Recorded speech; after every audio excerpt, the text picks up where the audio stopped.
राम से स्वागत है मेरे ब्लॉग में। सुबह सबसे पहले मैं फटाफट से अपनी वो तेज भूख लगी, सबसे पहले पूरी दुकान पे गई मैगी लेने। मैगी लेकर घर आई, घर आके फिर मैंने बनाई मैगी। इसमें डाला तेल, क्योंकि मैंने लहसुन प्याज की सारी विदाउट अनियन गार्लिक की रेसिपी है ये। तो मैंने अदरक डाला, उसके बाद फिर मैंने टमाटर डाले।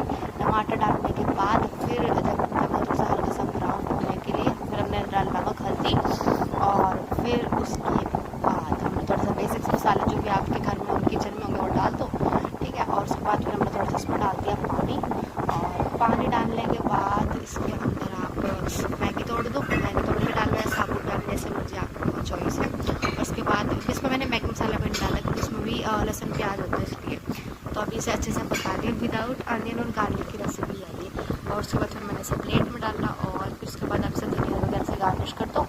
और उसके बाद आपकी चॉइस है कैसे भी गार्निश। उसके बाद टेस्टी मैंने मैगी खाई, बहुत टेस्टी थी मैगी। और एक बार आप इस रेसिपी को ट्राई ज़रूर करना, बहुत अच्छी थी, मज़ा आ गया। मिलते हैं आपको अगले ब्लॉग में। अगर आपको और भी ब्लॉग चाहिए तो कमेंट में ज़रूर बताने की, और ऐसे ब्लॉग बनाए। Bye bye.